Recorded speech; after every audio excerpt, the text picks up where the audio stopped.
right. So you guys really wanted a deep dive on The Last Stand book. A man's fight for survival. Yeah, yeah, by Conrad Riker. Yeah. And it seems like something that would really resonate with you guys, especially as you're, digging into all this red pill stuff and you're, Yeah. trying to figure out those covert contracts in your own marriages. Yeah, absolutely. And this book really dives into masculinity and the challenges men face today, particularly within, societal structures. Right, from what I've seen, I mean, Yeah. Riker doesn't hold back. No, he doesn't. He's not afraid to tackle those controversial topics head on.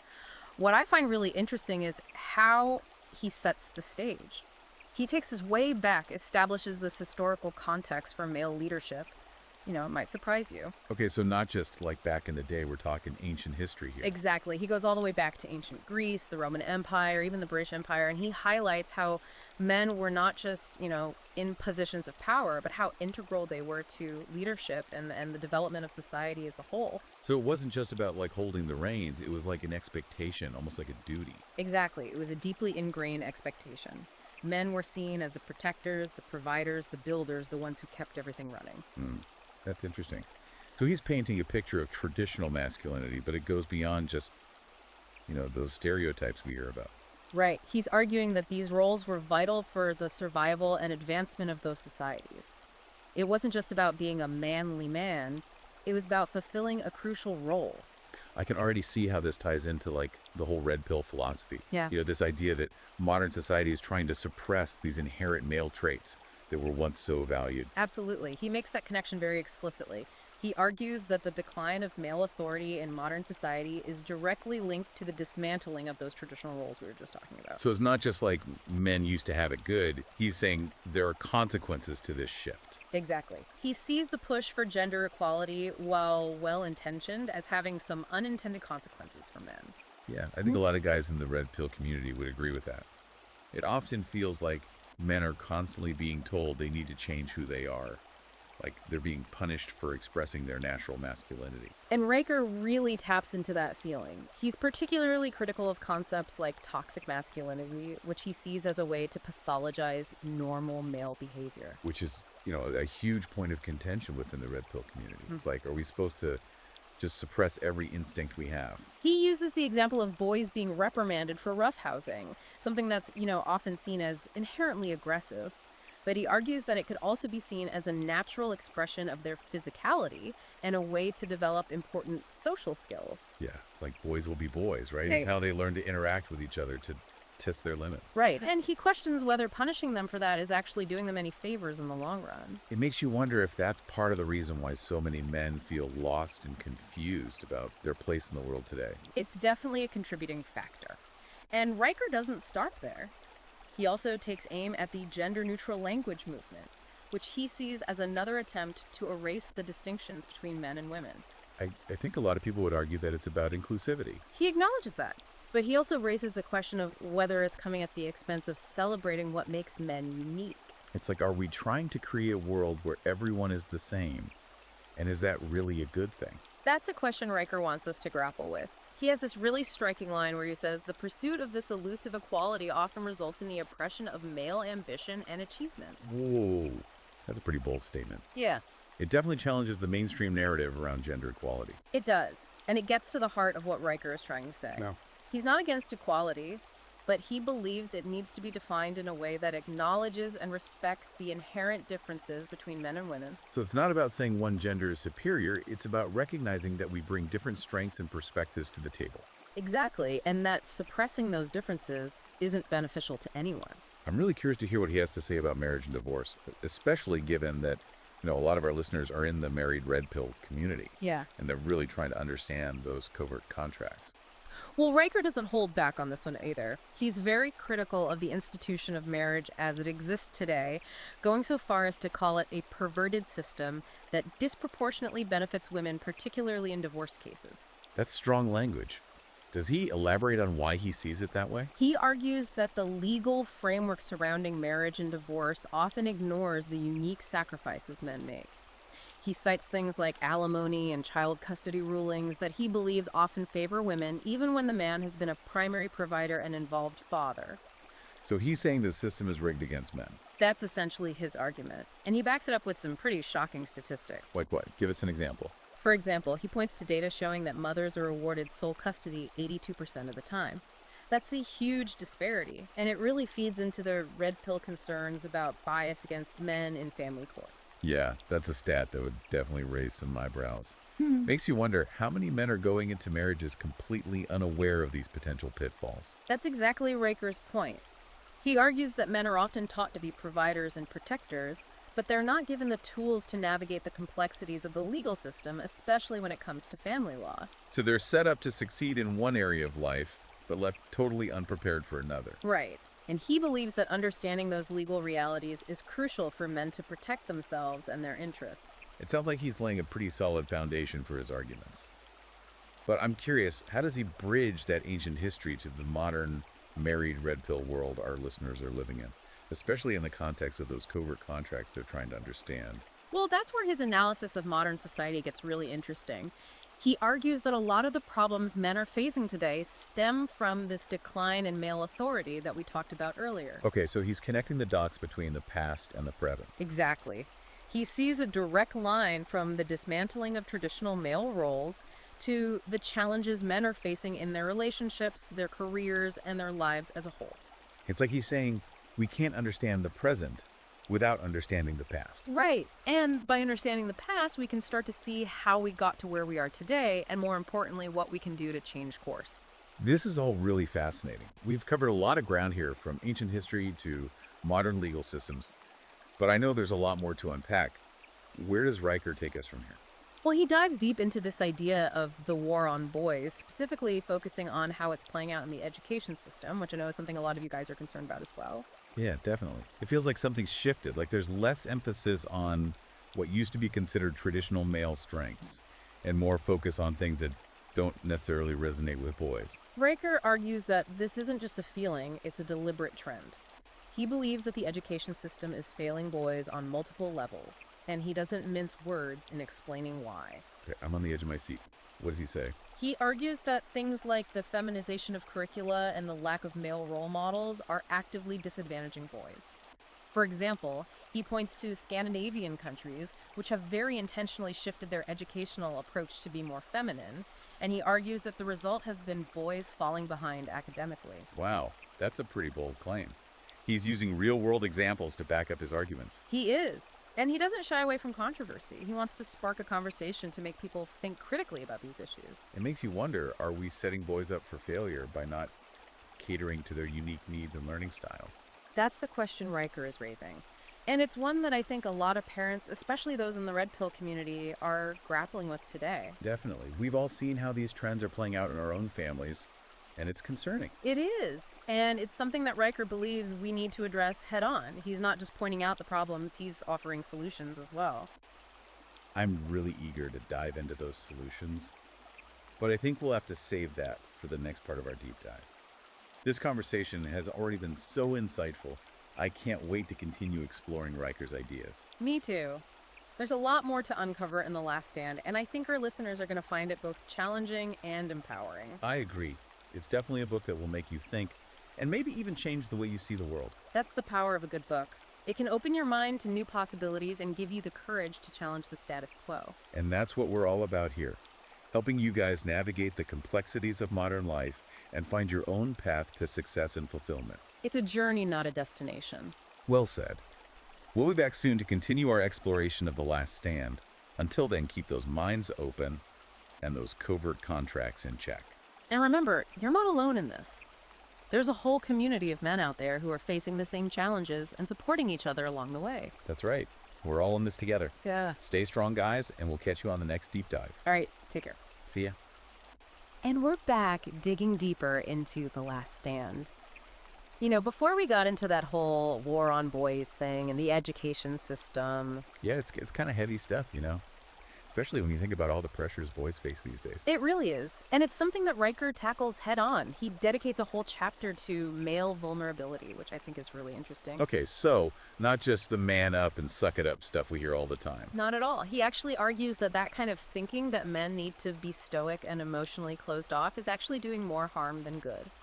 So he's saying it's okay for men to actually have feelings. Yeah. He is. He acknowledges that stoicism can be a valuable tool, but it needs to be balanced with healthy emotional expression.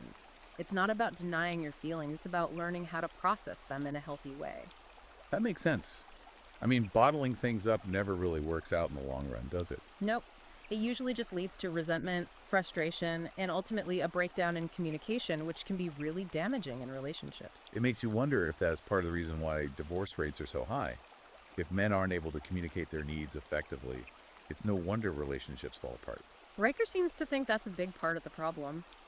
He encourages men to find that balance between strength and vulnerability, recognizing that true strength comes from being able to embrace all aspects of yourself, not just the tough guy persona. Yeah, I mean, we're all human rights. We all have emotions. It's what makes us us. Exactly. And denying those emotions doesn't make you stronger, it just makes you less authentic, less whole. It's like he's saying it's okay to be a man and still be in touch with your feelings. He encourages men to be more open and honest about their emotions, not just with their partners, but with themselves as well.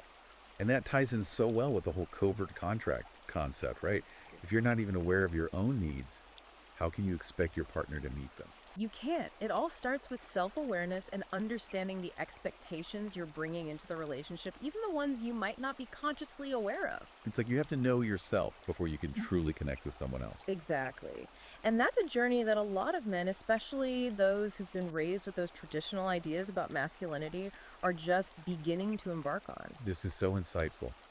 It feels like we're peeling back layers of societal conditioning and getting to the core of what it means to be a man in today's world.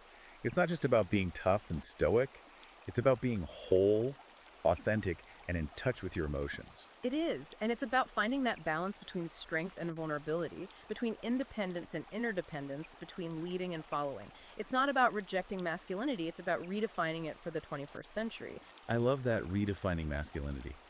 It's not about going back to the old ways, it's about creating something new, something that honors the best of what it means to be a man, while also embracing the complexities and challenges of modern life. Exactly. And that's what Riker is trying to do with The Last Stand. He's not just offering a critique, he's offering a vision for a better future for men, for women, for society as a whole. It's inspiring, really. It gives me hope that maybe we can actually change things, that we can create a world where men can be their true selves without shame or judgment. We can. But it's going to take a conscious effort from both men and women to challenge the status quo and create a more equitable and fulfilling world for everyone. Well said. Now, I know we touched on the idea of male spaces earlier and how Riker sees them as being under attack from this push for forced inclusion. I'm really interested to hear more about his arguments on that front. He's very passionate about this topic.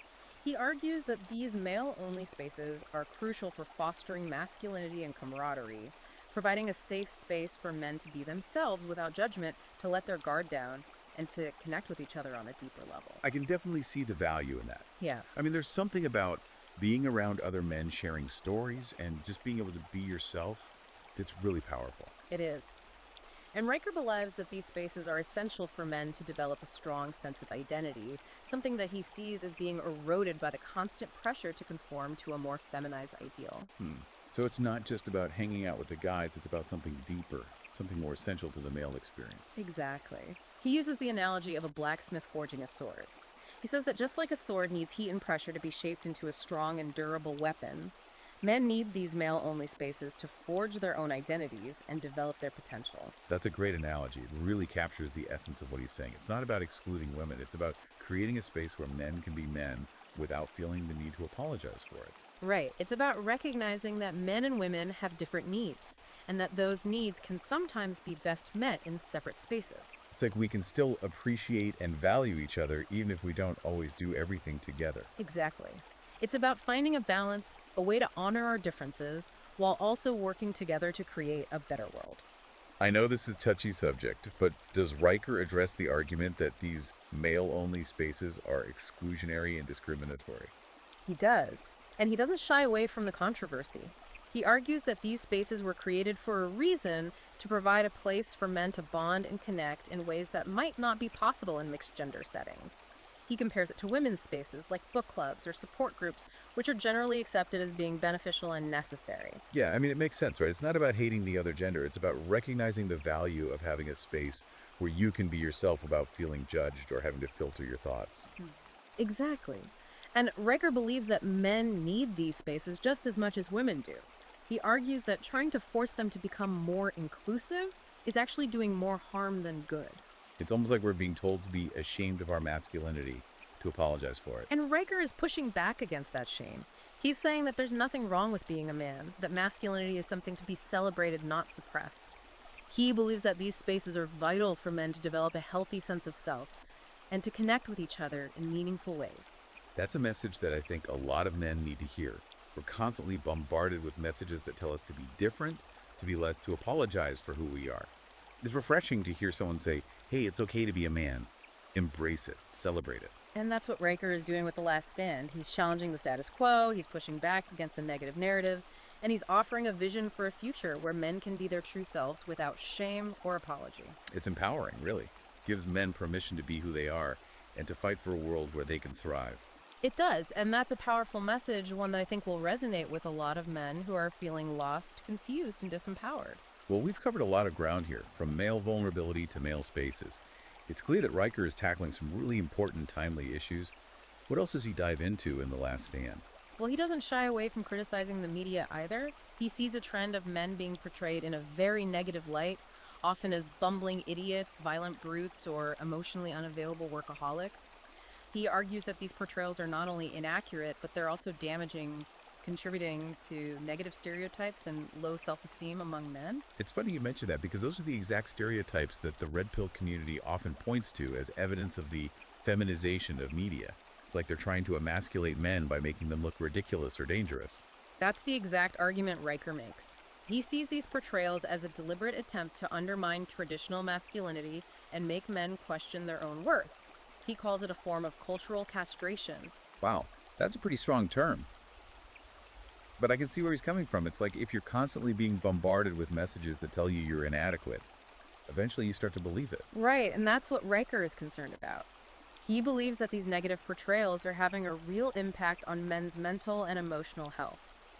He calls for a shift in these narratives, advocating for more positive and empowering representations of men in the media. So it's not just about complaining about the problem, it's about offering solutions. What does he suggest men do to combat these negative portrayals? He encourages men to be more discerning about the media they consume, to seek out alternative sources of information and entertainment that present a more balanced view of masculinity. He also encourages men to create their own content, to tell their own stories, and to challenge the dominant narratives that are being pushed by the mainstream media. So it's about taking control of your own narrative, not letting the media define you. Exactly. It's about reclaiming your power, your voice, and your story. That's a powerful message. It's about recognizing that we have a choice. We can either passively consume the media that's being fed to us, or we can actively seek out content that aligns with our values and beliefs. And we can create our own content that reflects the diversity and complexity of the male experience, content that inspires, empowers, and uplifts. I love that. It's about taking back our power and using it to create something better, something more authentic, something that truly reflects who we are. And that's what Riker's all about. He's not just a critic, he's a visionary. He sees a better future for men, and he's offering a roadmap for how to get there. This deep dive has been so eye-opening. It's given me a whole new perspective on the challenges men are facing and the solutions that are available to us. Riker's book is definitely a must-read for any man who's feeling lost, confused, or disempowered. Absolutely. It's a powerful and thought-provoking book that will challenge your assumptions, expand your horizons, and inspire you to take action. I highly recommend it. We're back, and man, The Last Stand book, it's really got me thinking. We talked about all this stuff, societal structures, media, those covert contracts. Yeah, Riker covers a lot. But what strikes me is he doesn't leave you feeling hopeless. Like, he ends with this call to action. Men need to fight back against all this stuff, reclaim their masculinity. I like that, because it'd be easy to just feel defeated, right, with all these challenges he lays out. So what's he actually suggesting men do? What does this fight even look like? Well, a big part of it is strength. But he's not just saying hit the gym, though, that IS part of it. He's talking about mental strength, too. Resilience, not giving up easily, being able to handle whatever life throws at you. Okay, so like that stoic ideal we talked about before. But I thought he said men shouldn't just be robots with no feelings. Right, it's both stoicism PT done right. It's not denying your emotions, it's mastering them. Right. Having that inner strength to make good decisions even when things are tough. So, not letting your emotions run wild, but being in control. It reminds me of how Riker talked about those traditional male roles. Like, throughout history, men were the ones who had to stay calm in a crisis. That's the connection he's making. Men have always been the protectors, providers, the ones who don't panic when everything's going wrong. He thinks that kind of strength is vital even today. And that fits with the whole red pill thing too, right? Men stepping up, taking charge. Yeah. Riker's on the same page there. Totally. He wants men to feel that sense of purpose again. And part of it is physical strength, he says. Wait, seriously. There's a whole section on, like, working out. That seems a little, I don't know, basic, doesn't it? He's not saying it's the answer, but he does think that modern life, all the tech and sitting around, it's made men soft. Literally. They've lost touch with that primal side. So it's more than just looking good at the beach then. Way more confidence. Physical strength builds confidence. It makes you tougher mentally. He even says it teaches discipline, which helps in every part of life. Okay, I'm starting to see his point. When you feel weak, it's harder to stand up for yourself, set boundaries, especially in those covert contract situations, right? Exactly. And it all goes back to the war on boys, too. If they're raised without that toughness, how will they handle things as men? It's like one thing leads to another. Yeah. So to break free, got to go back to basics. Literally rebuild that masculine strength. Riker's a big fan of weightlifting, martial arts, anything that pushes you physically and mentally. Not just showing up at the gym then. It's got to be challenging, right? He wants men to feel that sense of achievement, like, I conquered this. That builds self-worth, makes you believe in yourself. Makes sense. When you feel strong, you act strong. So it's not just muscles, it's the mindset too. Totally. Mental, emotional, physical, it all works together. He calls it the inner warrior, that unshakable part of you. I like that. This whole deep dive, it's like Riker's giving guys permission to be strong again. Assertive, masculine, without feeling bad about it. And he gives you the how-to, even in a world where that's not always welcome. Makes you realize we have a choice, right? Give in to all the pressure or stand up, fight back, and make things better for ourselves. And the guys coming after us. It's hopeful, you know. A lot of men feel lost, but this shows them a way forward. Man, I've learned a lot today. The Last Stand book, it's powerful stuff. Anyone feeling lost, I'd say check it out. It's on Amazon Kindle and Google Playbooks. Definitely worth a read. Thanks for joining us on this deep dive, everyone. We'll catch you next time.